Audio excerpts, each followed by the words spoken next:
Hello दोस्तों, मैं YouTube channel में आप सभी का स्वागत है। आज हम लोग पढ़ेंगे इन्वायरमेंट एंड इकोलॉजी, जिसको पर्यावरण एवं पारिस्थितिकी बोलते हैं। और जो भी मेरे नए दोस्त अगर चैनल पर होंगे तो सब्सक्राइब करें, साथ में बेल आइकन दबाना ना भूलें। चलिए देखते हैं पर्यावरण एवं पारिस्थितिकी के बारे में।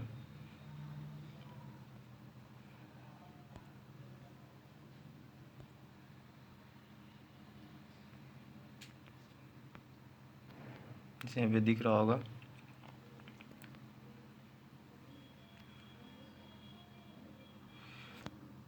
पारिस्थितिकी किन के मध्य पारंपरिक संबंध का अध्ययन करते हैं, तो जीव और वातावरण के बीच। इसके बीच जीव और वातावरण के बीच, ठीक है। पारिस्थितिकी का अध्ययन इनके बीच होता है, जीव और वातावरण के बीच।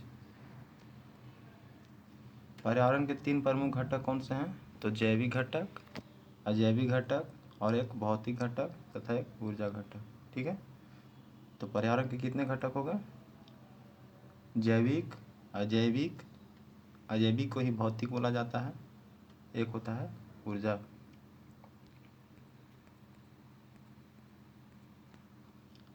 सर्वप्रथम गहन पारिस्थितिकी शब्द का प्रयोग किसने किया था, तो अर्नीनेस ने। अर्नीनेस ने किसका किया था, तो गहन पारिस्थितिकी, डीप इकोलॉजी। डीप इकोलॉजी का प्रयोग किसने किया था, तो अर्नीनेस ने। अर्नीनेस ने,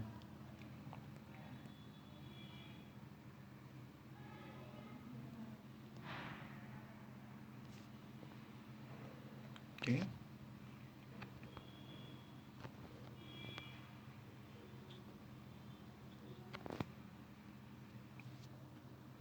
आगे है, घास स्थल, वन स्थल तथा मरुआ स्थल किस पारिस्थितिकी तंत्र का उदाहरण है, तो यह स्थलीय है। कौन सा, स्थलीय पारिस्थितिकी तंत्र है। क्योंकि घास, वन और मरुआ स्थल सभी भूमि पे होते हैं, इसलिए स्थलीय पारिस्थितिकी तंत्र के अंतर्गत आता है। एक पद जो केवल जीव द्वारा ग्रहण किए गए स्थान का ही नहीं बल्कि जीवों के समुदाय में उसकी कार्यात्मक भूमिका का भी वर्णन करता है, उसके पारिस्थितिकी कर्मता कहते हैं, ठीक है।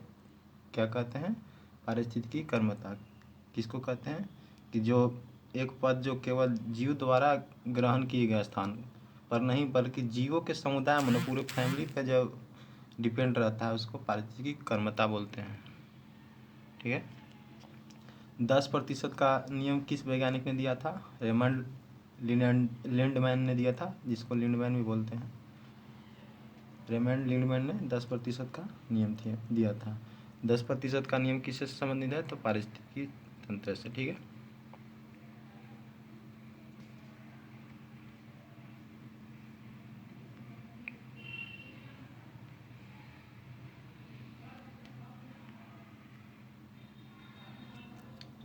दस प्रतिशत नियम किससे संबंधित है, तो ऊर्जा के खाद के रूप में एक पोषी स्तर से दूसरे पोषी स्तर में पहुंचाने से। यानी 10% नियम किससे संबंधित है, ऊर्जा से संबंधित है। किससे संबंधित है, ऊर्जा से। एक रूपांतरण से दूसरे रूपांतरण, यानी एक पोषी से दूसरे पोषी में जब भेजा जाता है, उसी को 10% का नियम किसने दिया था, लिमेंट्स ने दिया था, रेमंड लिमेंट्स ने।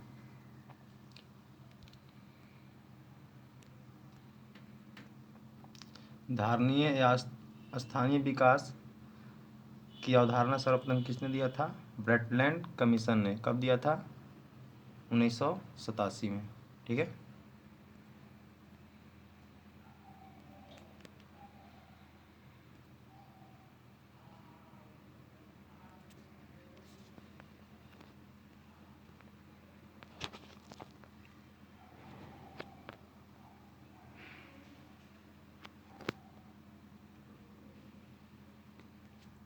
सर्वाधिक अस्थायी पारिस्थितिक तंत्र कौन सा है, तो महासागर।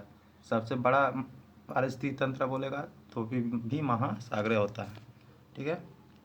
पारितंत्र में खाद्य श्रृंखलाओं के संदर्भ में किस प्रकार के जीव अपघटक कहलाते हैं, तो कवक और जीवाणु। कौन से, खाद्य श्रृंखला के अंतर्गत कौन कौन से अपघटक आते हैं, तो कवक एक आता है, जीवाणु आता है। स्थलीय पारिस्थितिक तंत्र में जीवभार का पिरामिड कैसा होता है, तो बिल्कुल सीधा होता है। कैसा होता है, बिल्कुल सीधा होता है, ठीक है।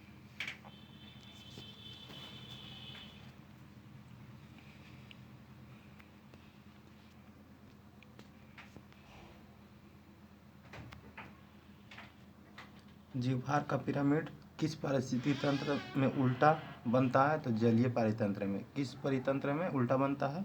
तो जलीय पारितंत्र में। यानी जीवभार का पिरामिड किस पारितंत्र में उल्टा बनता है? तो जलीय पारितंत्र में। पारिस्थितिकी तंत्र में तत्वों के चक्रण को क्या कहते हैं? तो जैव भू रासायनिक चक्र बोलते हैं। क्या हो? जैव भू रासायनिक, बायो जियो केमिकल साइकिल। पारिस्थितिकी तंत्र में तत्वों को चक्रण को क्या बोलते हैं? जैव भू रासायनिक चक्र। ठीक है।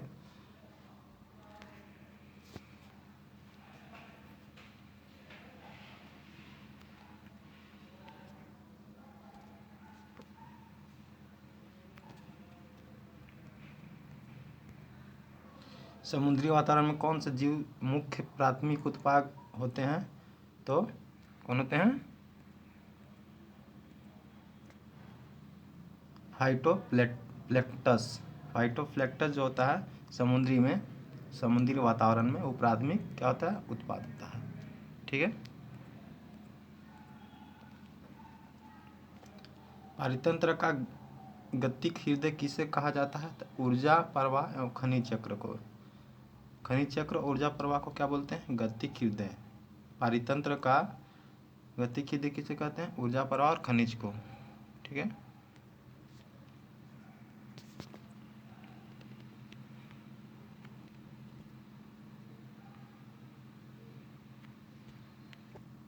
किसी क्षेत्र के सभी जीवधारियों तथा वातावरण में उपस्थित अजैव घटक संयुक्त रूप से किसका निर्माण करते हैं? तो पारितंत्र का। किसका निर्माण करते हैं? पारितंत्र का। पारिस्थितिकी तंत्र की ऊर्जा का प्रमुख स्रोत किसे माना जाता है? तो सर्विक विकिरण का। सर्विक विकिरण का, सोलर रेडिएशन का पारिस्थितिकी तंत्र की ऊर्जा का प्रमुख स्रोत मानते हैं। ठीक है।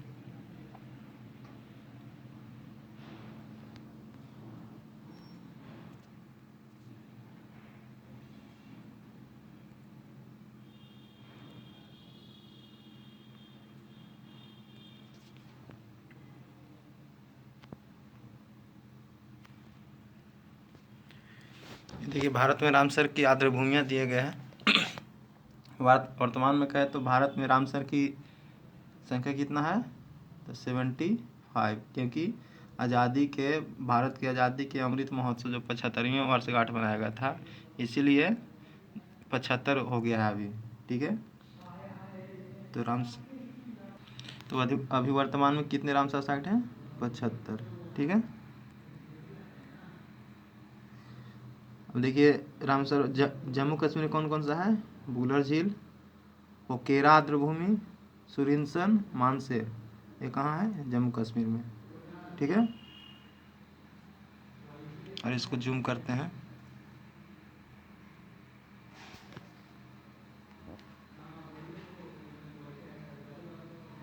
अब बढ़िया से दिख रहा होगा।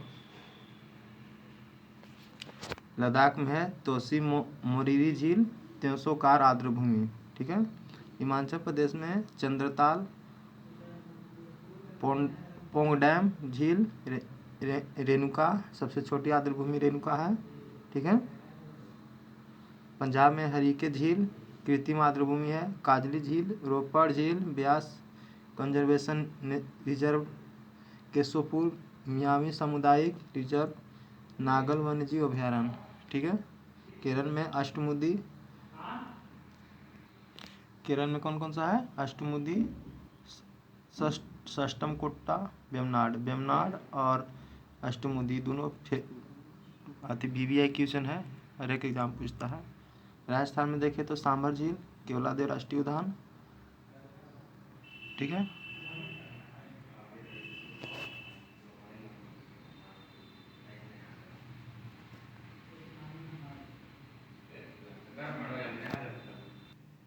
त्रिपुरा में रुद्रसागर झील है। मणिपुर में लोकटक झील, जो कि लोकटक झील बहुत फेवरेट है, पूछा हर एक एग्जाम में पूछता है। लोकटक झील कहाँ है? मणिपुर में।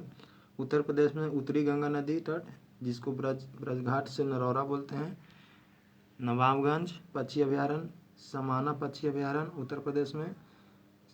शमशरपुर पक्षी अभयारण्य, पार्वती अग्रा पक्षी अभयारण्य, सांडी पक्षी अभयारण्य, सरसई नवाल झील, सूर सरोवर फेवरेट है, पूछता है।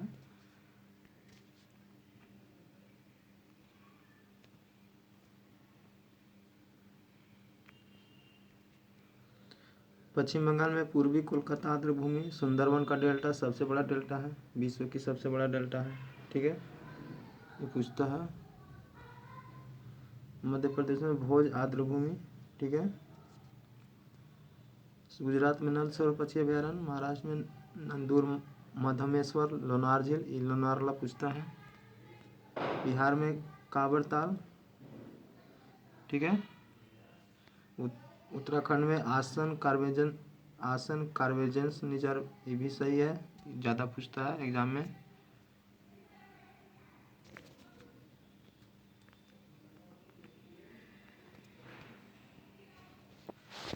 पारिस्थितिकी तंत्र शब्द का सर्वप्रथम प्रयोग किसने किया था? एजी ट्रांसले ने किया था। किसने किया था? एजी ट्रांसले ने। दोस्तों ये वीडियो कैसा लगा आप अपने फीडबैक ज़रूर दें और मिलते हैं नेक्स्ट वीडियो में, बने रहिए, धन्यवाद।